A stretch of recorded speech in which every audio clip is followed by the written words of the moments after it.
Alrighty. Hi guys, this is Instructor Merrill or Professor Merrill or Puffy as I've been dubbed and really love. It's kind of nickname I got and it's stuck ever since. Now, I have been conversing with a few of you over email and text, and it's really, I think, come to my attention that all of us are feeling the strain of having to read so many chapters each week. And now I really tried to prepare you with that in my first announcement, and I knew that it probably wasn't going to convey the level of work that it was going to take. But I also knew that I was not going to leave the syllabus schedule as it was. Put that up there so I could outline my curriculum. And for those who read, that'll be fine. But I am a professor that likes to excise a series of accommodations for different learning modalities. You'll have to excuse my phone. It's going to go off quite a bit, and I apologize for that. I hope it's not distracting. But it's my spouse, Irony. I'm recording my lecture in marriage and family. Is not too pleased with me, seeing as what time it is. For me, it's about halfway past midnight. Anyway, moving forward, I'm going to try some new things. I've discussed this with a few of you, and this is really going to be all of us moving by the seat of our pants, including your professor, right? In the spirit of learning, I have taken what you have said and I have adapted, right? We all got to pivot, including me. So, that being said, I will be recording some lectures on the chapters for something more audio or visual. I'll be including some YouTube videos that I like. I might even be reading rather than posting. I'll probably do both. Probably post and read some of my favorite from a previous book, some of my favorite case studies that we can really look at and dive into, especially with the chapters that we're getting into right now. That being said, we're going to move forward. We're not going to track back. I think all of us in those other chapters have gotten, we'll say, enough of a grip to move forward. And we will, of course, come back here and there because everything's connected. But I want you guys to focus on the here and now and where we go. You'll be getting a series of 3 assignments. I will be posting them probably Thursday because I'm going to be doing some podcasts and another lecture after this one that I will be posting sometime tomorrow evening-ish because I will be participating in the Enroll and Explore that is being hosted on our Enid campus tomorrow. So I'll be unavailable to get all of that done. I am kind of sneaking these lectures in now so that way I can explain it to you.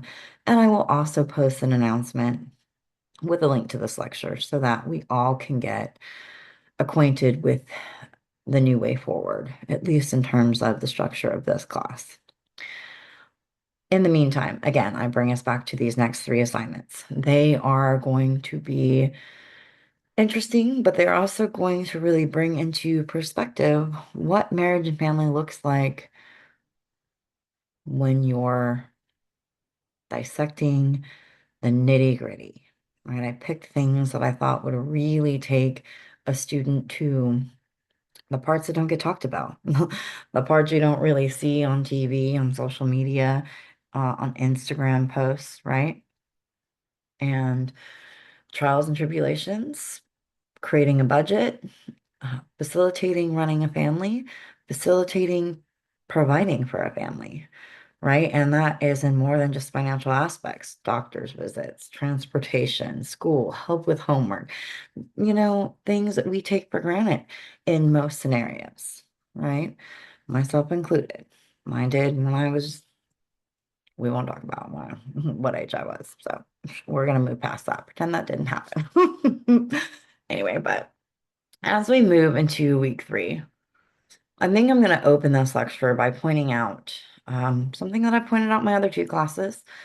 And I got quite a few emails in this particular course as to the assignment last week and why or how were we ever going to connect concepts from marriage and family to Independence Day.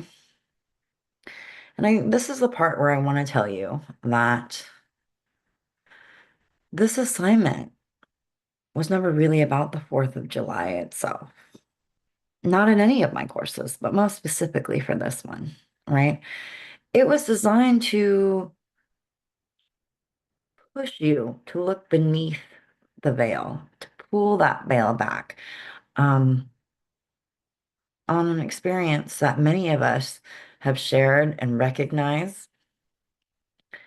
I also wanted you to critically think through connections that concepts from marriage and family have within this holiday, right? What concepts could you tell were present throughout this holiday celebration tradition and basically our everyday lives, right? Every family tradition we continue, every relationship we build, every role we assume, and every decision we make within our families can be better understood by applying the concepts that we have been studying, right?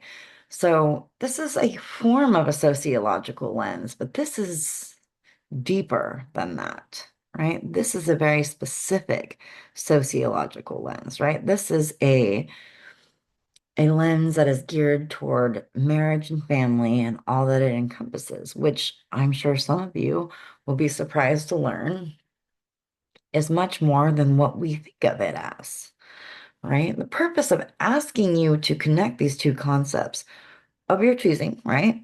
From our earlier chapters to July 4th was to demonstrate that marriage and family studies are not confined to a textbook, much like psychology and sociology, but for this particular class, because we are really hyper focusing on a portion of both, I would say, psychology and sociology, we are really looking at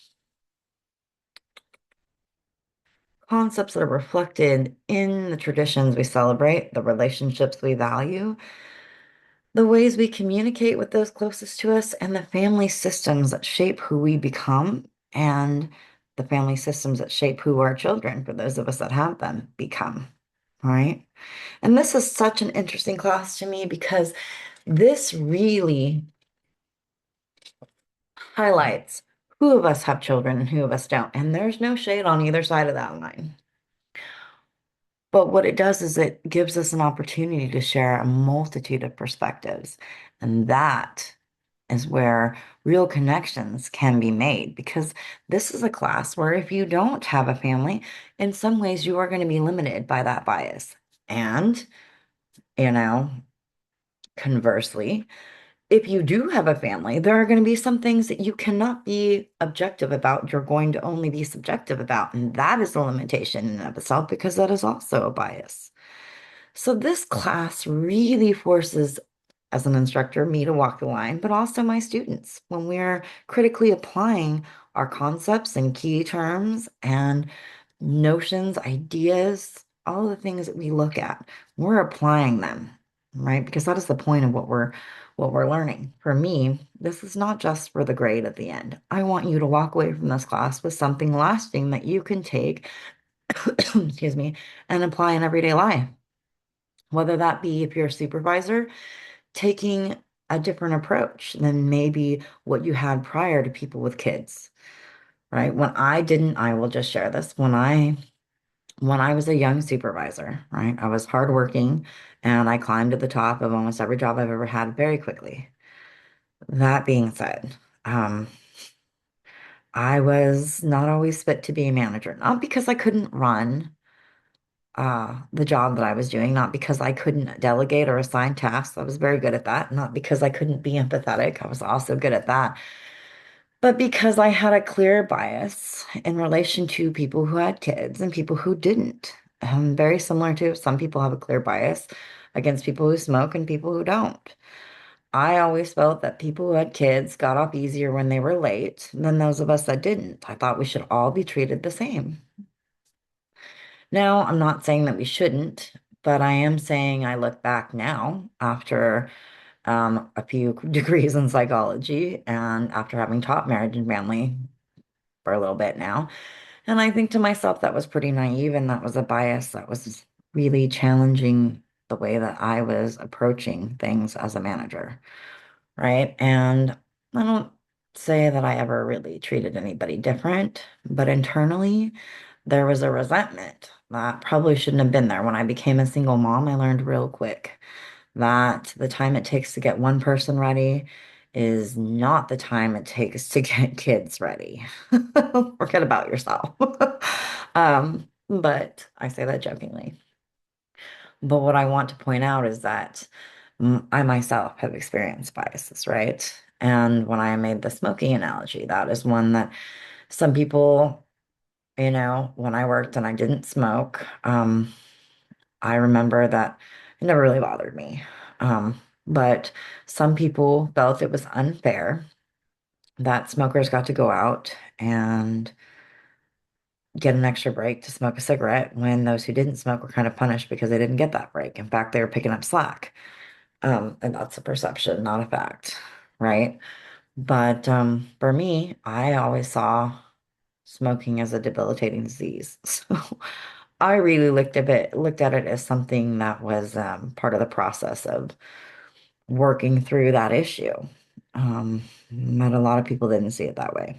So now, what does this have to do with marriage and family? What it has to do with is the idea that there are varying perspectives, and some come from bias. Some come from a lack of understanding of a situation or a lack of experience, and some come from actually understanding the experience through our own experience, right? And that's to say that we understand a good amount of it, like single moms, right? I am one, so I can put a we in there. We single moms approach this from different dynamics and different perspectives, but our experience creates a bias for us when we look at two-parent households. And I have seen on Enid Chit Chat, for those of you that live in Enid, I have seen people complain about, uh, you know, single parents not being held to the same standard tax-wise as two-party households, even, or I have seen two-party households complain that single parents get more help socially than two-party households because the assumption is you have two people, you should be able to muck it up between the two of you. I'm not saying either perspective is right or wrong. What I'm saying is they exist, right? There are always varying, and there are people who kind of walk down the line, right? Some people think that help should be tiered according to what you need, whether or not you have two people or one person or whatever it is, right? So I want you guys to think about that because whether you chose for that last assignment family roles, communication, socialization, love, intimacy, diversity, family structure, or any other concept, right? The goal was never just to simply define that term. The goal was to explore how these concepts help explain experiences that families may share, right? Or that individuals within these family dynamics may incur and thus carry on, right? How traditions are born or continuing traditions. Many of you discovered that something as familiar as Independence Day was much more than fireworks and cookouts. Most of you nailed that it was a tradition, right? Most of you analyzed that it was important to your family and that it reflected your family's traditions. And some of you even keyed on that they are passed from one generation to the next, right? So there's a social expectation and a familial expectation on how to celebrate particular traditions and holidays, right? There were communication patterns within families. There's shared values. I think some of you discussed relationship dynamics and the way families create rituals that strengthen their sense of identity, and belonging, right?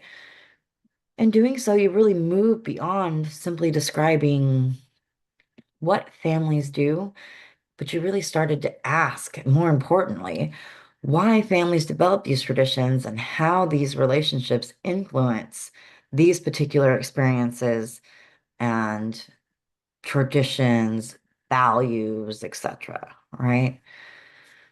For instance, let's say, because all of these chapters really build on each other in the same way of thinking. Chapter 7, it's that idea of marriage in different perspectives, from the social institution to the private relationship. This particular chapter is really exploring how marriage has evolved.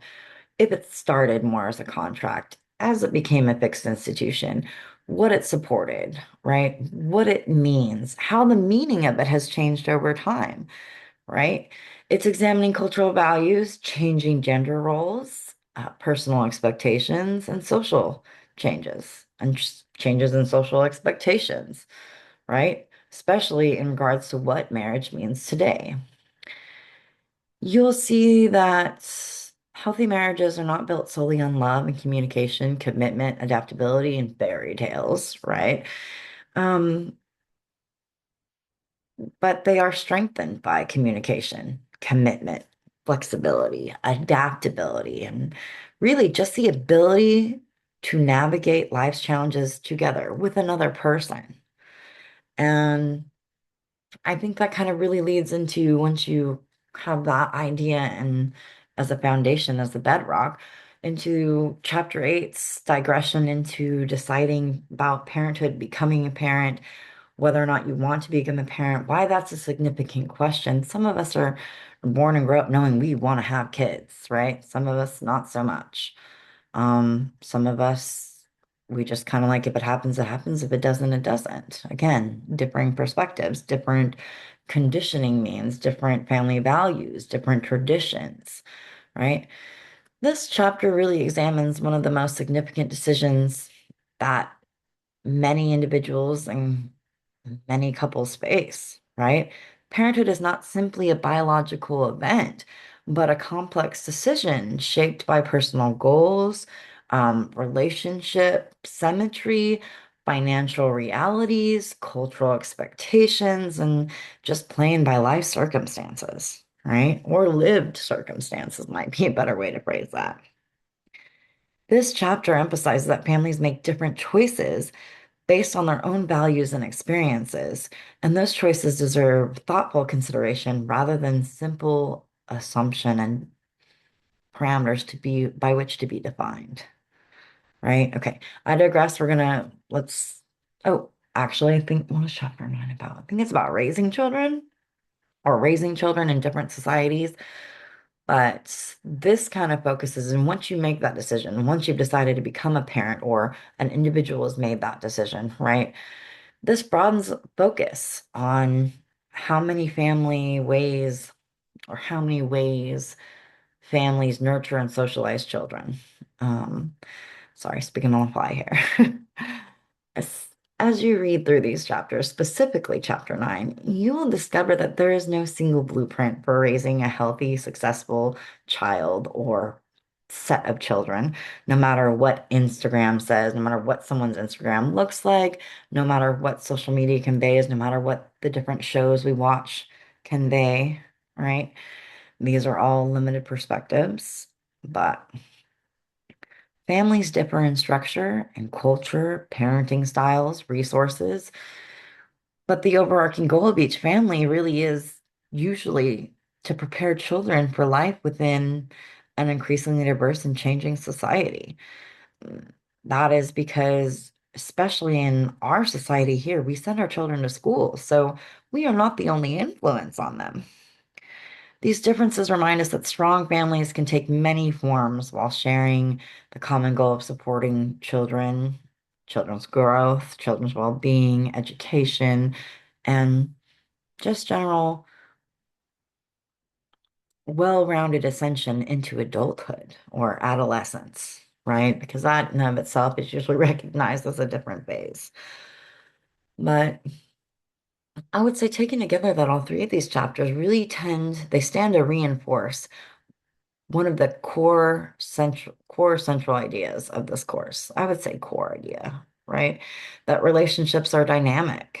They change, they grow, they adapt, or they don't, right? And flexibility, but then do they last if there's no flexibility, right? These are questions we ask ourselves, right? But what regardless, relationships, no matter what kind, there are always some kind of relationships that persevere, blah.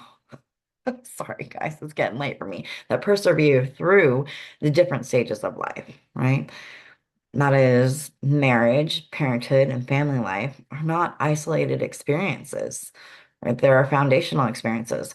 Our friends, the relationships we develop with our own families, the dynamics created with our own families often have a lasting influence and impact into our own creation of a family, right? Our partner sometimes has to deal with the fallout of, we'll say, both the negative and sometimes the positive effects because that is how that book phrases it, and that's okay, right? We have some things that people, some habits will say that, takes a special person to put up with. Even if they don't seem that bad out loud, living with somebody who does it constantly might be a little, you know. Don't know if anybody's ever seen My Best Friend's Wedding, but they're in an elevator talking about the pet peeves they have of the particular groom in question. And it's very funny because it's his bride and his best friend talking about all these things he does that are so annoying. And both the best friend and the future wife are, we'll say, compromising, meeting in the middle with him to keep that relationship with him to because they value him as a person and looking beyond these things that are rather annoying to them, right? And that is kind of encompassing the idea of love, acceptance as you are, belonging, all of that, right? So, I mean,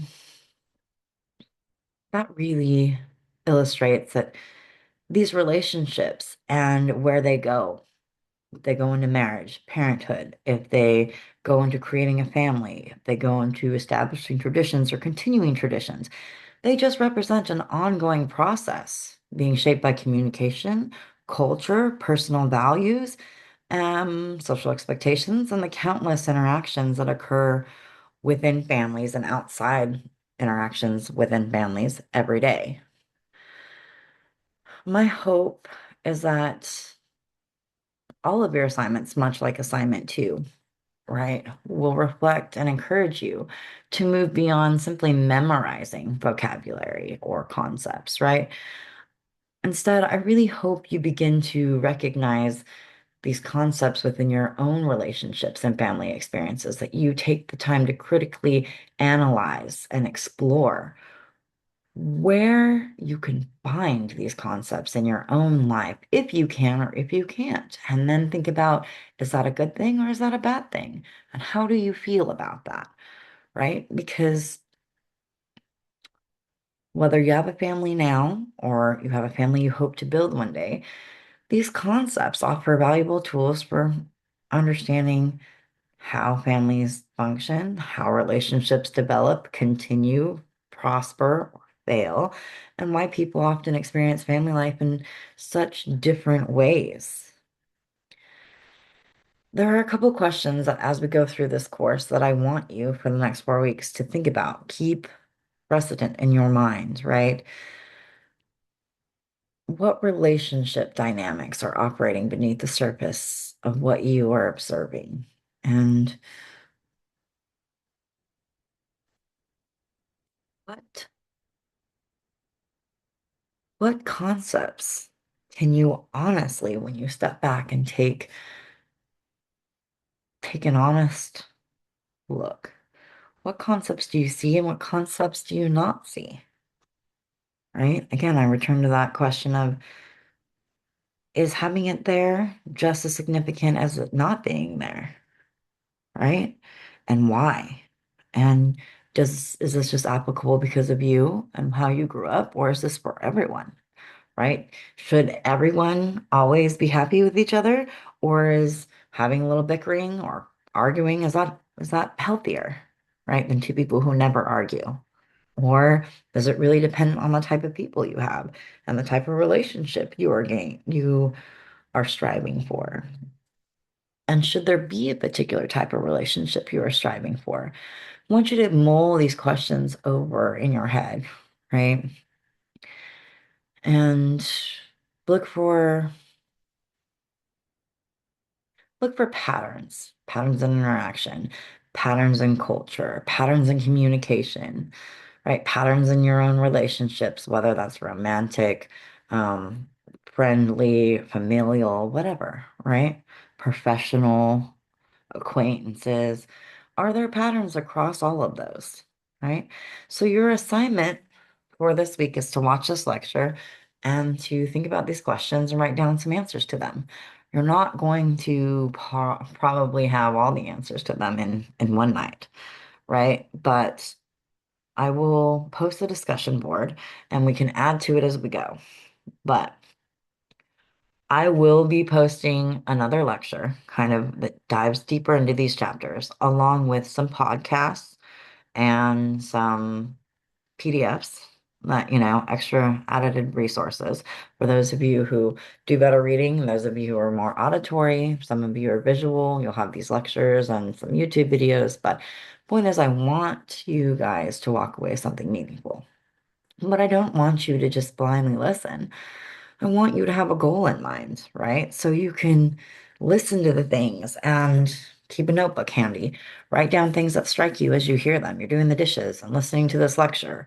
Write down things I've said that already struck you, right? And then the next lecture, and then in the podcast, and possibly in some of the reading. But most important thing is when you read those assignments, because I'm going to list them off and I'm going to have their due dates. They are going to be, these three particular assignments are going to work off another. Now, that does not include the assignment I said here where we're going to um, basically create a discussion post. And I haven't decided yet, but for this week, we are going to post any questions or concepts or anything that struck you, right? That stayed with you, that just surprised you, that you didn't know. Okay. We may make that a weekly thing. We'll see. But the three assignments I will be listing tomorrow evening, maybe Thursday morning-ish. We'll see. Maybe midnight 30-ish, like it is now, given how long of a day I have tomorrow. But I have a meeting with my publisher on Thursday. We'll see. Either way, we will get them to you by Thursday regardless. Anyway, I just want you guys to really look at these three assignments coming up and understand they build. One builds on the other. First is the foundation for the second, which becomes the structure for the third, right? This is really a building and an exercise of building upon each new concept that we're learning. Okay. Don't break out. It's not terrible. It's actually kind of fun. But again, you've got this. I look forward to this. I've already taken up enough of your time. So I look forward to moving through these next few weeks with you guys. And I really look forward to seeing some of the responses to the change in modalities that I am offering. Have a great, we're going to say have a great day, and then I won't, I think I've already told you, but for future reference, we're just going to go with great day. So you don't know what a night owl I am. Just kidding. Again, you can email me, you can call me, or you can text me. Text is probably the best, and tomorrow it is probably going to be your best bet if you have any questions after this lecture. I will be posting an announcement that clarifies kind of everything that I have stipulated here. Again, have a great day.